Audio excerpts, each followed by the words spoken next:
स्वागत है आपके अपने YouTube channel target interest exam पर। तो दोस्तों अभी तक हम लोगों ने टीजीटी पीजीटी होम साइंस के 14 प्रैक्टिस सेट कर लिए थे और आज हम 15वां प्रैक्टिस सेट करेंगे। ठीक है, तो चलिए आज का पहला क्वेश्चन देखते हैं।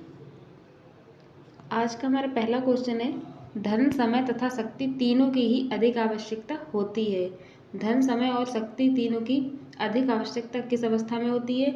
ऑप्शन ए जीवन चक्र की प्रथम अवस्था में, ऑप्शन बी जीवन चक्र की द्वितीय अवस्था में, ऑप्शन सी जीवन चक्र की तृतीय अवस्था में, या फिर ऑप्शन डी उपयुक्त सभी में। तो क्वेश्चन नंबर 66 का हमारा ऑप्शन यहाँ पर बी सही हो जाएगा। जीवन चक्र की द्वितीय अवस्था में क्या होता है? धन समय तथा शक्ति तीनों की ही अधिक आवश्यकता होती है। ठीक है, ये अवस्था विस्तार की अवस्था होती है, क्योंकि इस अवस्था में गृहिणी के पास सबसे अधिक कार्यभार होता है। ठीक है, चलिए अगला क्वेश्चन है। क्वेश्चन नंबर 67 है, पाथवे चार्ट किससे संबंधित है? पाथवे चार्ट किससे संबंधित है? ऑप्शन ए सुई और धागा, ऑप्शन बी पेन और पेंसिल, ऑप्शन सी पिन और सुई, या फिर ऑप्शन डी पिन और धागा। तो क्वेश्चन नंबर 67 का हमारा ऑप्शन डी सही हो जाएगा। पाथवे चार्ट जो है वो पिन और धागा से संबंधित है। ठीक है, किससे संबंधित है? ये पिन और धागा से संबंधित है पाथवे चार्ट। ठीक है, इसमें जो पाथवे चार्ट है तो इसका सबसे पहले प्रयोग किसने किया था? सबसे पहले प्रयोग गिलवर्ड द्वारा किया गया था। किसके द्वारा? गिलवर्ड द्वारा सबसे पहले इसका प्रयोग किया गया था। ठीक है, ये आपको याद रखना, किसके द्वारा? गिलवर्ड द्वारा सबसे पहले इसका प्रयोग किया गया था। और इस विधि में क्या होता है पाथवे चार्ट में? तो इसमें पिन एवं धागे की सहायता से इसमें क्या करते हैं, सबसे पहले मकान का फ्लोर प्लान मापकर तख्ते पर बना लिया जाता है। मतलब उसकी जो ज़मीन की सतह होती है तो उसको हम क्या करते हैं, उसको नक्शे के तौर पर ज़मीन पर उसको या गत्ते वगैरह पर बना लेते हैं। फिर पिन और धागे की सहायता से ड्राइंग बॉक्स पर नक्शे में जिस स्थान से कार्यकर्ता मुड़ते हैं या फिर जो कार्य करने वाले होते हैं जो मुड़ते हैं, वहाँ पिन लगाई जाती है। तो पिन और धागे से जिधर जिधर वो मुड़ते हैं वहाँ पर पिन और धागा लगाया जाता है, ताकि उनकी गति और मुड़ने कहाँ कहाँ पर मुड़े हैं वो पता चलता रहे। ठीक है, तो इसीलिए इसमें हमारा ऑप्शन डी सही हो जाएगा। ठीक है, चलिए अगला क्वेश्चन है। क्वेश्चन नंबर 68 है, परिवार की आय तथा व्यय पर नियंत्रण होना तथा आय का घर के सृजनात्मक कार्यों में व्यय करना गृह अर्थव्यवस्था कहलाता है। यह कथन किस अर्थशास्त्री का है? ऑप्शन ए प्रोजीट, option B Esther, option C निकिल एवं डॉर्सी, ऑप्शन डी है कोपिन। तो क्वेश्चन नंबर 68 का हमारा ऑप्शन सी सही हो जाएगा। ये कथन किसका है? तो ये कथन निकिल एवं डार्सी का है। ठीक है, चलिए अगला क्वेश्चन है। क्वेश्चन नंबर 69 है, भारतवर्ष में परिवार नियोजन कब शुरू हुआ? भारतवर्ष में परिवार नियोजन कब शुरू हुआ? Option A 1950, option B 1952, option C 1953, option D 1955। Question number 69 का हमारा ऑप्शन बी सही हो जाएगा। ये कब शुरू हुआ था? तो ये 1952 को शुरू हुआ था। ठीक है, अगला क्वेश्चन है। चलिए क्लास को जल्दी जल्दी आप लोग शेयर कर दीजिए ताकि और लोग भी क्लास में आ जाएं। ठीक है, जल्दी जल्दी शेयर करिए, आ जाइए फिर क्लास में। अगला क्वेश्चन है, उपभोक्ता संरक्षण विधेयक कब लागू हुआ? ऑप्शन ए 10 सितंबर 1983, ऑप्शन बी 1 जुलाई 1984, ऑप्शन सी 4 अगस्त 1985, या फिर ऑप्शन डी 6 जनवरी 1987। क्वेश्चन नंबर 70 का हमारा ऑप्शन डी सही हो जाएगा। कब लागू हुआ? तो ये 6 जनवरी 1987 को लागू हुआ था। ठीक है, ये क्या होता है? तो इसके तहत कोई भी व्यक्ति जिसके साथ किसी भी वस्तु के खरीदारी में कमी की गई है वह उपभोक्ता फोरम में जाकर शिकायत कर सकता है। ठीक है, तो ये कब लागू हुआ था? 6 जनवरी 1987 को लागू हुआ था। ठीक है, अगला क्वेश्चन है। क्वेश्चन नंबर 71 है, निम्नलिखित में से किस प्रकार का लेखा भविष्य के लिए योजना बनाने में सहायक होता है? ऑप्शन ए दैनिक लेखा, ऑप्शन बी साप्ताहिक लेखा, ऑप्शन सी मासिक लेखा, ऑप्शन डी वार्षिक लेखा। तो क्वेश्चन नंबर 71 का हमारा ऑप्शन सी सही हो जाएगा। वो क्या है? मासिक लेखा क्या है? भविष्य के लिए योजना बनाने में सहायक होता है। इससे क्या होता है कि इसमें हम पिछले महीने के खर्च की जांच करना, अगले महीने का बजट बनाना या फिर बजट के अनुसार सामान खरीदना आदि हम इसमें कर सकते हैं, ताकि हमें पता चलता रहता है कि पिछले महीने में हमारा कितना खर्च हुआ है और उसी हिसाब से हम अगले महीने में किस प्रकार से इसका मतलब बजट का ब्यौरा बनाए, जिससे हमारा आय व्यय संतुलन सही बना रहे। ठीक है, चलिए अगला क्वेश्चन है। क्वेश्चन नंबर 72 है, आय संतोष का वह प्रवाह है जो प्रतिदिन के अनुभवों से उत्पन्न होता है। ऑप्शन ए आत्मिक, ऑप्शन बी धन, ऑप्शन सी वास्तविक, ऑप्शन डी गुणवत्ता। क्वेश्चन नंबर 72 का ऑप्शन सी सही हो जाएगा। तो क्या है वह वास्तविक आय है, ठीक है। चलिए अगला क्वेश्चन है, क्वेश्चन नंबर 73 है, प्रबंध प्रक्रिया का प्रथम चरण है। प्रबंध प्रक्रिया का प्रथम चरण है ऑप्शन ए नियंत्रण, ऑप्शन बी मूल्यांकन, ऑप्शन सी संगणन, ऑप्शन डी इनमें से कोई नहीं। क्वेश्चन नंबर 73 का ऑप्शन डी सही हो जाएगा। कौन सा? डी सही हो जाएगा। प्रथम प्रक्रिया का प्रथम चरण इनमें से कोई नहीं है, ठीक है। चलिए कौन सा इसमें? डी सही हो जाएगा।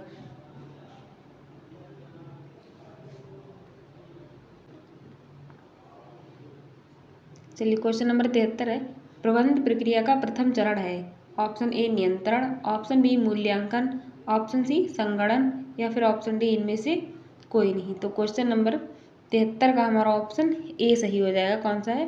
ए नहीं, इनमें से कोई नहीं होगा, क्योंकि प्रबंधन प्रक्रिया का जो प्रथम चरण होता है वो क्या होता है? तो वो आयोजन या योजना होता है, जबकि इसमें ये वाला ऑप्शन है ही नहीं। तो हमारा कौन सा इसमें से? डी सही हो जाएगा, ठीक है।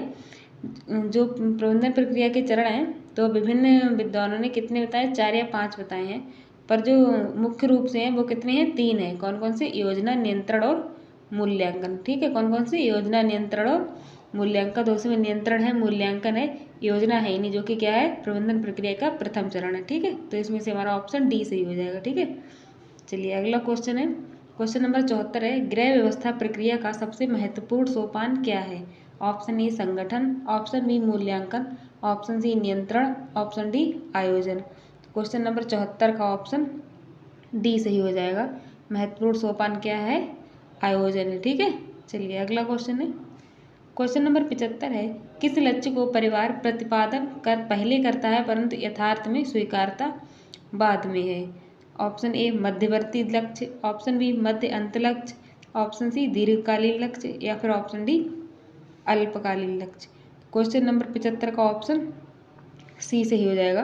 वो क्या है? दीर्घकालीन लक्ष्य। ये क्या है? दीर्घकालीन लक्ष्यों को हम प्राप्त करने के लिए पहले हम क्या करते हैं? मेहनत करते हैं, उन्हें साधन जुटाते हैं, उन लक्ष्यों को पहले पूरा करते हैं, क्योंकि इनमें उन लक्ष्यों को पूरा करने में टाइम लगता है। जैसे मकान बनवाना हो गया, बांध का निर्माण, या फिर बच्चों को शिक्षा दिलवाना। तो हम क्या कहते हैं? इनको हमें पूरा करने में सालों लग जाते हैं, ठीक है। और क्या होता है? कुछ तो लक्ष्य ऐसे होते हैं कि जिनको पूरा करने के लिए हमारा जीवन भी कम पड़ जाता है, ठीक है। तो इसीलिए क्या कहते हैं? दीर्घकालीन जो लक्ष्य होते हैं उन्हें हम पहले प्रतिपादन करते हैं और बाद में स्वीकार करते हैं, ठीक है। चलिए अगला क्वेश्चन है, क्वेश्चन नंबर 76 है, पाठ्यचर्या नियोजन का सही अनुक्रम है? ऑप्शन ए प्रारंभिक प्रायोगिक चर्चा, ऑप्शन बी पाठ्यचर्या की जरूरतों पर विचार करना, ऑप्शन सी प्रायोगिक पाठ्यचर्या का मूल्यांकन, ऑप्शन डी आरंभिक पाठ्यचर्या का प्रयोग करना। तो यहाँ पे ये कूट दिए हुए हैं, इससे आपको बताना है कौन कौन सा सही होगा, मतलब सही अनुक्रम बताना है कौन सा पहले और कौन सा बाद में है। तो क्वेश्चन नंबर 76 का हमारा ऑप्शन बी सही हो जाएगा। मतलब पहले क्या आएगा? बी आएगा, पाठ्यचर्या की जरूरतों पर विचार करना, फिर ए आएगा प्रारंभिक प्रायोगिक पाठ्यचर्या, फिर डी आएगा आरंभिक पाठ्यचर्या का प्रयोग करना, और लास्ट में क्या आएगा? सी आएगा प्रायोगिक पाठ्यचर्या का मूल्यांकन, ठीक है। चलिए अगला क्वेश्चन है, क्वेश्चन नंबर 77 है, पेंट आदि के दाग छुड़ाने के लिए प्रयोग किया जाता है? ऑप्शन ए साबुन, option B hydrogen peroxide, option C तारपीन अथवा मिट्टी का तेल या फिर option D bleaching powder. Question number 77 का ऑप्शन सी सही हो जाएगा। पेंट का दाग आदि के दाग छुड़ाने के लिए हम क्या करते हैं? तारपीन या मिट्टी के तेल का प्रयोग करते हैं, ठीक है। अगला क्वेश्चन है, क्लास को जल्दी जल्दी शेयर और लाइक करिए फ्रेंड्स, ताकि और लोग भी हमारे क्लास को जुड़ सकें और क्लास में अपनी तैयारी और भी बेहतर कर सकें, ठीक है। चलिए क्वेश्चन नंबर 78 है, सजावटी कार्य को कई पंक्तियों में चुन्नटे बनाकर परिधान या वस्त्र में किया जाता है, उसको कहा जाता है? Option A pleats, option B puff, option B क्या हो गया? पफ, ऑप्शन सी सिरिंग और ऑप्शन डी क्या है? रफूल। तो क्वेश्चन नंबर 78 का हमारा ऑप्शन कौन सा सही हो जाएगा? इसका ऑप्शन ए सही हो जाएगा। उसको क्या कहा जाता है? तो उसको प्लीट्स कहा जाता है, ठीक है। चलिए अगला क्वेश्चन है, क्वेश्चन नंबर 79 है, कांथा कढ़ाई के लिए सही क्रम व्यवस्थित कीजिए। जो कांथा कढ़ाई होती है तो उसका सही क्रम बताना है कि पहले क्या किया जाता है उसमें। ऑप्शन ए है कपड़ों का आकार एक समान करना, ऑप्शन बी विभिन्न भागों की एक साथ सिलाई करना, ऑप्शन सी कई सीटों की एक सतह बनाना, ऑप्शन डी नमूने और बाहरी लाइनों को भरना, और ऑप्शन ई है सतह का विभाजन करना। तो यहाँ पे भी ये कूट दिए हुए हैं, इससे बताना है कि कौन सा पहले आएगा और कौन सा बाद में आएगा। तो क्वेश्चन नंबर 79 का हमारा ऑप्शन यहाँ पर बी सही हो जाएगा। ठीक है, यानी कि पहले क्या करेंगे हम, पहले कपड़ों का आकार एक समान करेंगे, फिर कई सीटों की एक सतह या लेयर बनाएंगे, उसके बाद विभिन्न भागों की एक साथ सिलाई करेंगे, मतलब उनको जोड़ लेंगे, फिर उसके बाद क्या करेंगे, सतह का विभाजन करेंगे, फिर उन्हें अलग करेंगे और लास्ट में नमूने और बाहरी लाइनों को भरेंगे। ठीक है, चलिए अगला क्वेश्चन है, क्वेश्चन नंबर 80 है, special Bandhani of Madurai Tamil Nadu is known as, मतलब मदुरई तमिलनाडु में विशेष प्रकार की बांधनी को कहते हैं, क्या कहते हैं उसे। ऑप्शन ए घरचोला, ऑप्शन बी लहरिया, ऑप्शन सी चुनरी, या फिर ऑप्शन डी सुनगड़ी। तो क्वेश्चन नंबर 80 का ऑप्शन डी सही हो जाएगा। उसे क्या कहते हैं, उसे हम सुनगड़ी कहते हैं। ठीक है, चलिए अगला क्वेश्चन है, क्वेश्चन नंबर 81 है, इसमें बताना है कौन सा सही सुमेलित नहीं है। एक तरफ ये कढ़ाई दी है और एक तरफ जहाँ पर ये कढ़ाई होती है उनके नाम दिए हुए हैं। ठीक है, तो ए है कढ़ाई में option A phulkari, option B मुर्री, सी कसूती और कांथा। इधर क्या है, पंजाब, लखनऊ हरियाणा। तो उसमें से कौन सा सही हो जाएगा, कौन सा मतलब सही सुमेलित नहीं है। तो क्वेश्चन नंबर 81 का ऑप्शन डी सही हो जाएगा, कांथा हरियाणा। ठीक है, तो यह क्या होगा, ये हमारा सही सुमेलित नहीं है। ठीक है, चलिए अगला क्वेश्चन है, क्वेश्चन नंबर 82 है, छपाई का सही क्रम दीजिए। पहला है सुखाना, दूसरा रंगाई पदार्थ को जड़ना, तीसरा धोना, चौथा प्रिंटिंग पेस्ट की तैयारी, पांचवा है कपड़े की तैयारी और छठा कपड़े की छपाई। तो उसमें छपाई करते समय हम सबसे पहले क्या करेंगे वो बताना है आपको। तो क्वेश्चन नंबर 82 का हमारा ऑप्शन ए सही हो जाएगा।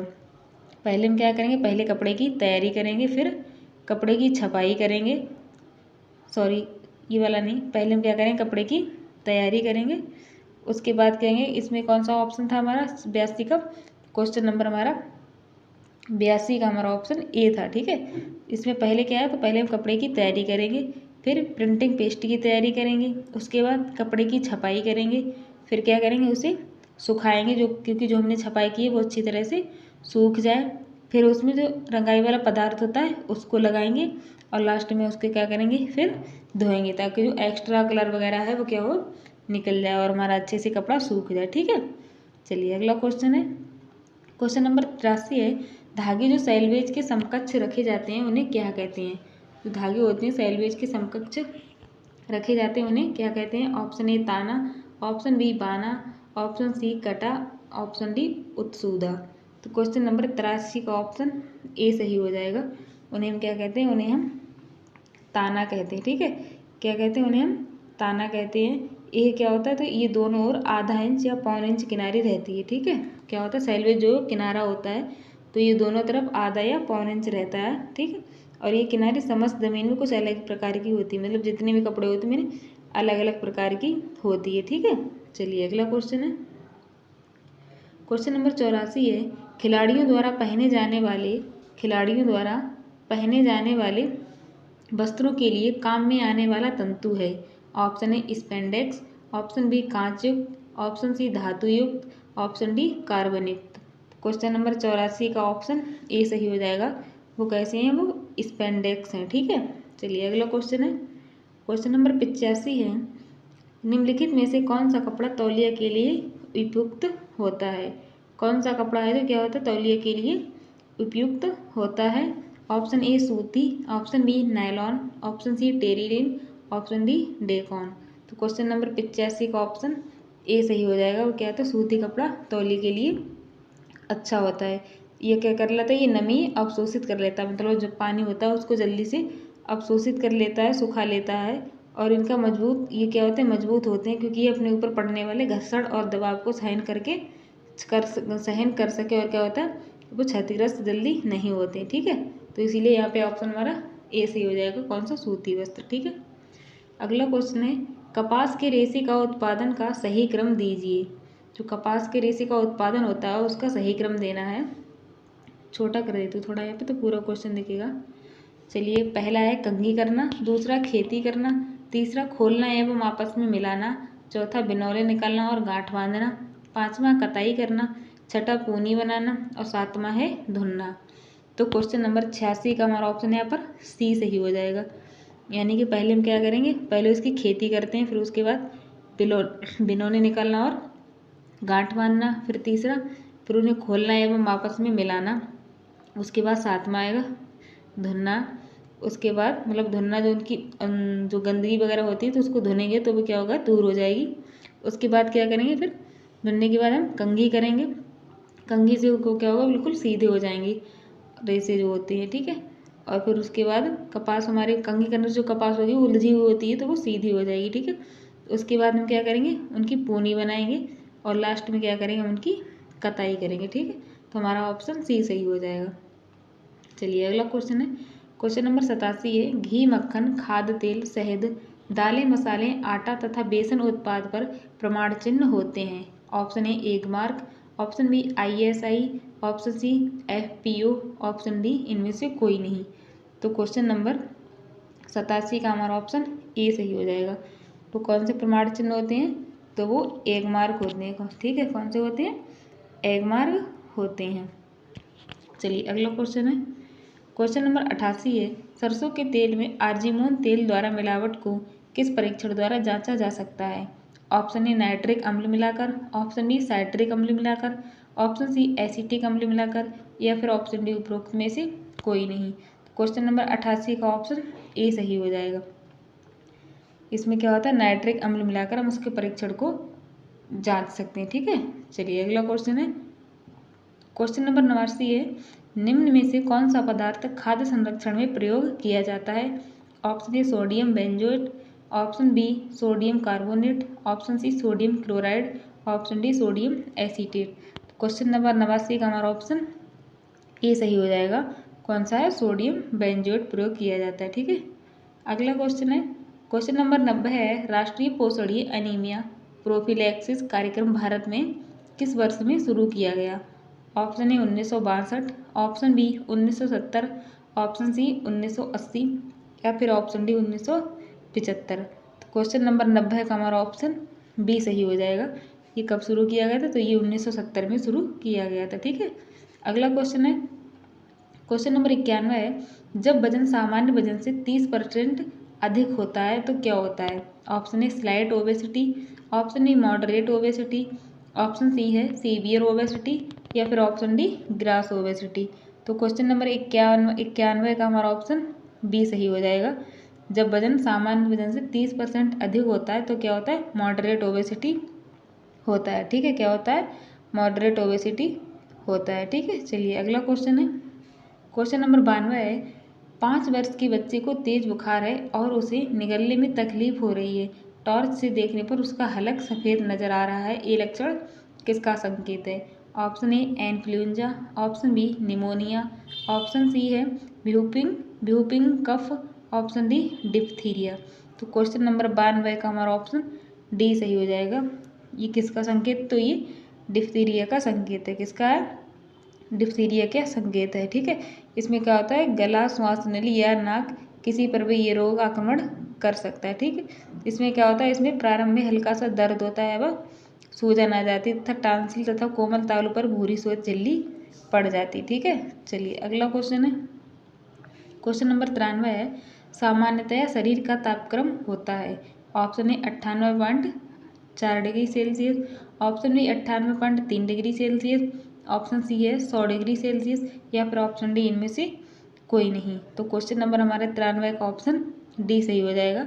क्या है, सामान्य शरीर का तापमान इनमें से कोई नहीं है। तापमान हमारा सामान्य शरीर का तापमान कितना होता है, 98.6 डिग्री फ़ारेनहाइट होता है। कितना, 98.6 डिग्री फ़ारेनहाइट होता है, ठीक है।